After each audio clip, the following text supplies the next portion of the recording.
1852, 28 décembre. Né à Santa Cruz de Iguña, Moliedo, Cantabrie, la même année que Santiago Ramón y Caral, prix Nobel de médecine. Fils de Luis Torres Vildosola y Urquillo, ingénieur civil, et Valentina Quevedo de la Maza. 1868. Après avoir terminé un premier cycle d'études au baccalauréat au lycée de Bilbao, il s'installe à Paris, où il complète sa formation pendant 2 ans au Collège des Frères de la Doctrine chrétienne. 1870. La famille s'installe à Madrid. 1871. Il entre à l'école officielle du Corps des ingénieurs civils. 1876. Il termine ses études en génie civil. Il travaille pendant 1 an sur le chemin de fer Séville-Huelva, démissionnant, dit-il, pour me consacrer à penser à mes propres affaires. Voyage à travers l'Europe. 1878. Études, lecture, cueillette, réflexion, repos et pratique expérimentale dans la vallée d'Iguña. 1885. Épouse Luz Polanco y Navarro à Portolín, Moliedo. Essayez une première navette autour de chez vous. 1886. Il teste un deuxième ferry dans la vallée d'Iguña, de Cueto de Pando à Los Picón, survolant le fleuve Léon. 1887. Il fait breveter le ferry en Espagne, en Allemagne, en Autriche, en France, en Italie, au Royaume-Uni, aux États-Unis et en Suisse. 1889. Transfert à Madrid. Études mathématiques, physique et technique simultanées avec rencontres culturelles.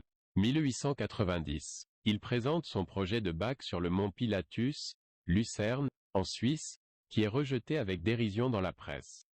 1893. Il présente son rapport sur les machines algébriques à l'Académie royale des sciences exactes, physiques et naturelles de Madrid, décrit par Eduardo Saavedra comme « un événement extraordinaire dans le cours de la production scientifique espagnole ». À 40 ans, il entame le chemin de la réussite scientifique et sa vie est socialement identifiée à son travail. 1895. Présente le rapport « sur les machines algébriques » au congrès de Bordeaux de l'Association française pour l'avancement des sciences. 1900. Présente le rapport « Machine à calculer » à l'Académie des sciences de Paris. 1901. Il entre à l'Académie royale des sciences exactes, physiques et naturelles de Madrid. 1902. Il dépose une demande de brevet en France pour les « perfectionnements aux aérostats dirigeables ». Il éleva aux Académies des sciences de Paris et de Madrid le souvenir du brevet et de la « note sur le calcul d'un ballon dirigable à quilla et suspentes intérieures », rapporté favorablement par Appel et Etchegaray. 1902. Il dépose le brevet français du télékino, système dit télékin pour commander à distance un mouvement mécanique, le premier système de télécommande, utilisant des ondes hertziennes, de l'histoire. 1903. Construit son premier modèle de télékino au laboratoire de mécanique de la Sorbonne, il le présente à l'Académie des sciences de Paris. 1904. 4 janvier. Le gouvernement crée le Centre d'essais aéronautiques à Madrid, dépendant de la Direction générale des travaux publics du ministère des Travaux publics, pour la construction et les essais du dirigeable et du télékino. 1906. 26 juin. Gonflage de l'enveloppe du dirigeable, de 640 mètres cubes, dans le parc de l'Aéroclub de Madrid. Il a déposé un brevet en Espagne pour un nouveau système de ballon fusiforme déformable, son système de dirigeable autorigide. Transfert du centre au parc de l'aérostation militaire de Guadalajara. 6 septembre. Essai de télékino à la Bra de Bilbao en présence du roi Alphonse XIII. 1907. 22 février. Le ministère des Travaux publics crée le laboratoire de mécanique appliquée. 12 et 13 septembre. Lancement à Guadalajara du Torres Quevedo numéro 1, le premier dirigeable espagnol. 30 septembre. Inauguration du ferry Montoulia, San Sebastián, le premier téléphérique à transporter des passagers de l'histoire. 1908. 14 juin au 11 juillet. Essai à Guadalajara du Torres Quevedo numéro 2, de 950 mètres cubes, avec les moteurs en marche et les passagers dans la télécabine, Torres Quevedo, Quindelán, Vive, Gorderuela, et autres officiers.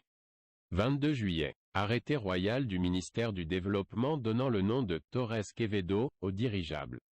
La démission de Quindelán. Le centre quitte Guadalajara. 1909. Essai des Torres Quevedo numéro 2, à Sartrouville, Paris. La maison Astra décide d'acheter le brevet. Le 12 février 1910, le contrat est signé. 1911. demande de brevet pour moyenne de Campam pour ballon dirigeable, poste d'amarrage pour fixation rotative du dirigeable à l'avant. Février-mars, succès des essais de l'Astra Torres numéro 1, de 1600 m3, à Issy-les-Moulineaux, Paris.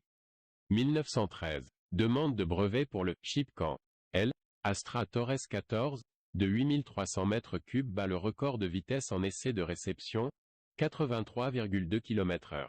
1914. Il publie des essais sur l'automatique. Sa définition, extension théorique de ses applications, chef-d'œuvre de l'histoire de la science espagnole. Il présente son premier joueur d'échecs à Paris, la première manifestation d'intelligence artificielle de l'histoire. 1916. L'Amirauté britannique construit plus de 30 dirigeables, Coastal, du système Torres-Quevedo, dont un sera vendu à la France et 4 à la Russie. 8 août. Inauguration officielle du Niagara River Ferry, Canada, le Niagara Spanish Aerocar. Il présente le brevet du BNAV, navire précurseur des catamarans modernes. 1918. Début des essais de la BNAV, à Bilbao, construite dans les chantiers navals Euskalduna. 1919. Demande de brevet pour le dirigeable Hispania, pour le transport aérien de passagers. 1920. Il présente son deuxième joueur d'échecs et l'arithmomètre électromécanique à Paris, le premier ordinateur au sens actuel de l'histoire. Le 31 octobre. Entrée dans l'Académie royale espagnole. 1922. Docteur honoris causa de la Sorbonne, Paris. Commandeur de la Légion d'honneur de la République française. 1927. Nommé l'un des 12 académiciens associés de l'Académie des sciences de Paris. 1928. Président de l'Académie royale des sciences exactes, physiques et naturelles de Madrid. 1936. 18 décembre. Il mourut à Madrid pendant la guerre civile. L'événement passe inaperçu.